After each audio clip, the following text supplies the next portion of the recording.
Hey, it's Matt Moscona. You found it. It's AFR LSU, your home for daily content on your favorite team, Fighting Tigers of LSU. And we're proud to be presented by BetUS, where this football season, get a 150% bonus on your first deposit and a 125% bonus on your next two deposits up to $2,000. Be sure to use the promo code YouTube150. Now, enjoy the video.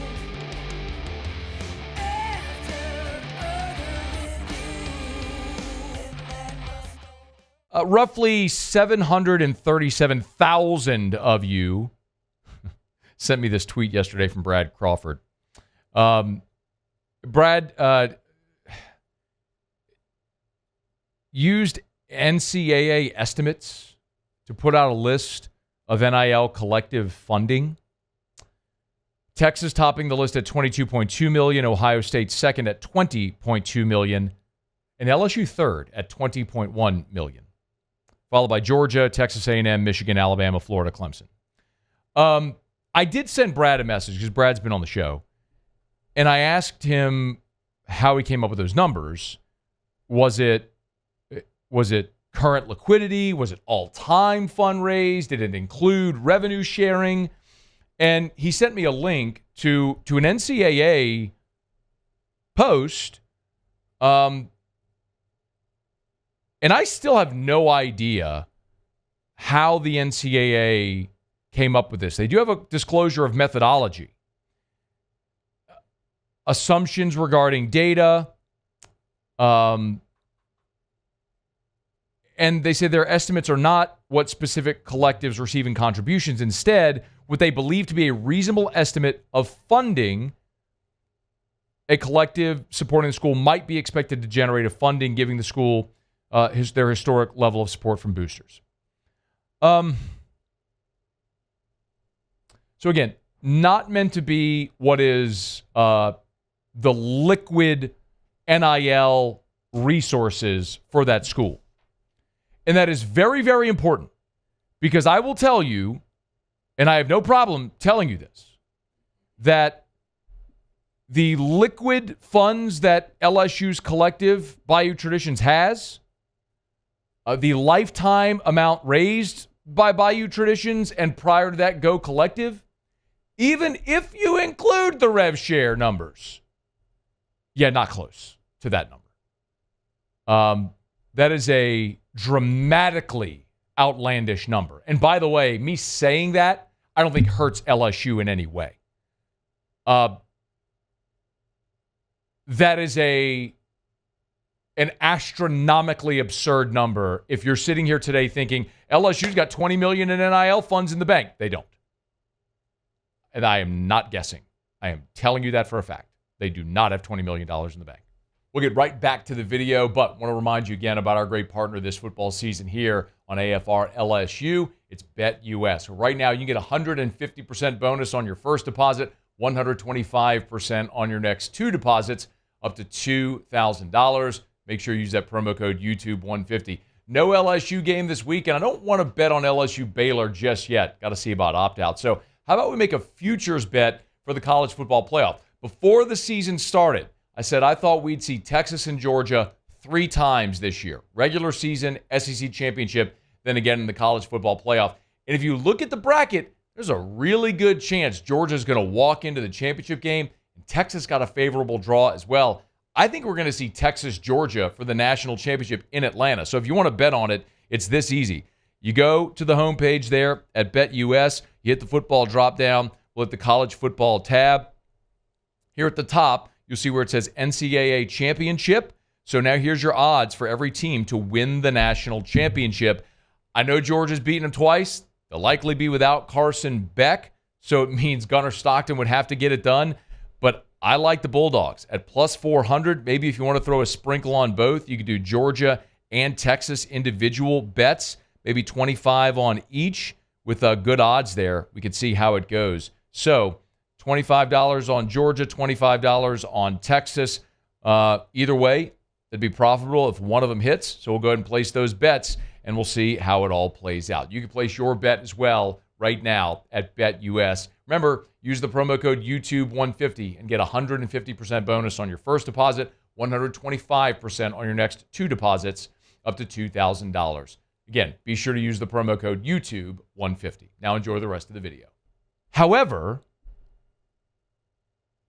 maybe the best way to say it is, while LSU isn't the richest school, as we saw around signing day, when Michigan came in and dropped a bag on Bryce Underwood, and USC came in and dumped $2 million a year on Jakeem Stewart, and LSU said, yeah, we're not going to match that.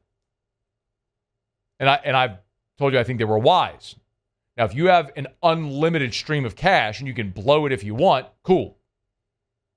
You're Jeff Bezos and you want to own 37 cars, God bless you. Even for wealthy people, not a very smart investment. Okay. Your wife wants a quarterback, you want to drop $12 million? Mazel tov, bro. Whatever you want to do.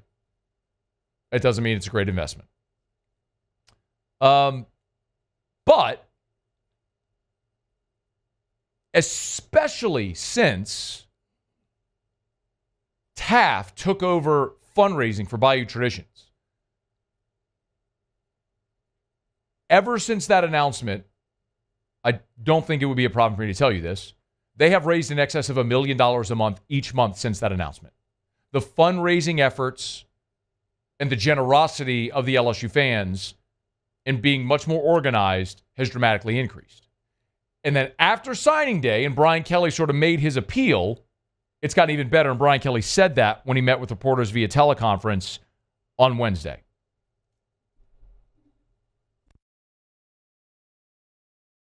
It's been a good start. We've got a ways to go. I think we've gotten off to a pretty good start. We've had a combination of generous donors and a grassroots support that has definitely turned itself up and I think answered the call. But we have a ways to go and we're going to have to be vigilant. We're going to have to continue to look for more of that support and continued support. We're out there, with meetings and showing our plan and what it looks like. But it's been a good start. LSU, when NIL went live in July of 2021, LSU didn't have a lot of money. And a lot of you got very upset at me for consistently saying it. There were people at LSU that were upset at me for saying that consistently, but it was true. They did a very poor job out the gate of fundraising. They were not organized, and it cost them early.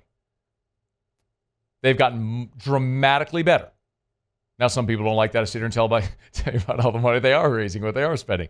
But I'm just, when I have good information, I'm going to share it. But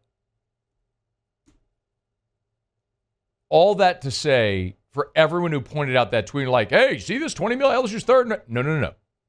Listen to the head coach, who just told you we're not there yet, but we're getting better, and there's been generous people. Like, if you were the third highest fundraising collective, you wouldn't have the head coach saying that. You sure as hell wouldn't have lost any of those prospects you did at signing day. But again, they are plenty organized enough now, and especially with the sensible decisions they made around Underwood and Stewart and Cade Phillips, it loaded them with even more cash to be able to go into the portal and to be aggressive, which they are doing. And Brian Kelly was even asked if they have pivoted now with the approach to the portal from what they had done prior to what they're approaching now.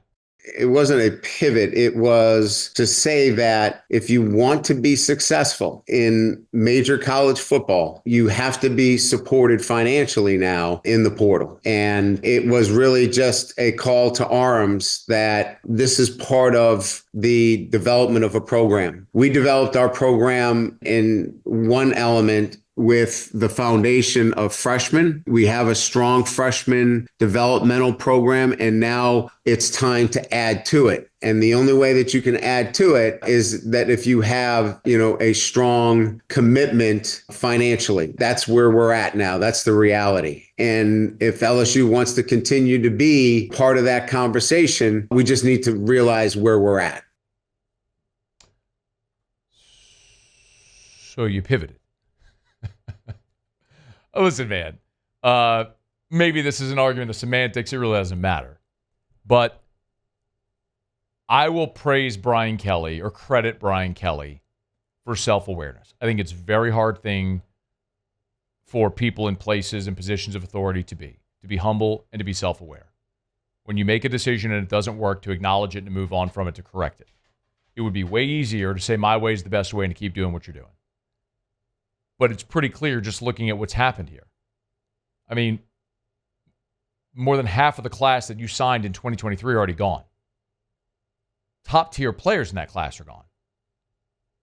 I mean, Lance Hurd was here for 1 year.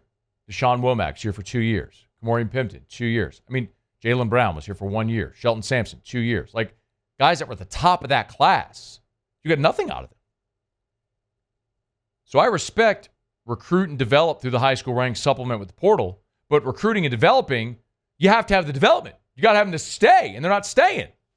So you have to assume you're going to lose a quarter of every signing class after 1 year, and then another quarter of it the next year. So after 2 years, you're going to lose half your signing class. So you got to be heavier in the portal, and you got to be able to afford to do that. So you have to allocate funds properly. Now, the other thing that's important to mention in this whole conversation, and I do think this is why LSU is going to get Garrett Nussmeier back, and this may be unique, literally unique to this year, meaning it's unique, meaning only one. Like, it wouldn't happen this way again. With revenue share set to go into effect this summer, there's an uncertainty about the future of collectives and the aggressive fundraising of collectives. Everyone associated with the NCAA and with universities want collectives to dissolve. They want to go with rev share so they know what their quote-unquote cap is. But you and I both know that if wealthy people who want to dump their money into rosters, they're going to find a way to do it. Okay, but because there's ambiguity and uncertainty, what's happening with a lot of these deals right now are collectives who have liquid funds. Like, let's say you're a collective, you got $2 million in the bank. Maybe you have more in commitments, whatever, but you got $2 million in the bank. What if come July 1, you can no longer spend on top of that rev share number? Just play the hypothetical, because we don't know how it's going to play out. Well, then all that money you've got in the bank, what do you do with it? So they're all looking at it going, let's front load these NIL contracts. We sign a guy to a 4-year deal or a 3-year deal, whatever it is. Let's front load the whole thing. We got the money now. And if it's more enticing for the player now, let's not make them wait until then. It's also enticing high school athletes, signees, to get to campus earlier so they start getting paid earlier. So, again, a year from now, we may be having a very different conversation depending on what happens with revenue share and how that affects collectives and fundraising. But right now, collectives that are flush with cash, a lot of them are looking to dump that cash right now. So you're seeing more money dumped into the portal right now than ever before. And LSU is very much playing that game, which is why I keep saying, talk to me in a month. Because if by the time this portal cycle ends, by the time you get to the new year, if LSU ain't loaded up with top-tier transfers in this portal cycle, brother, you got a big issue for 2025 and possibly beyond. Thanks so much for watching the video. Do us a favor, subscribe to the channel, smash that like button, hit the bell so you're notified when we post a new video, and remember to support BetUS, where right now you can get a 150% bonus on your first deposit and a 125% bonus on your next 2 deposits up to $2,000. Be sure to use that promo code YouTube150.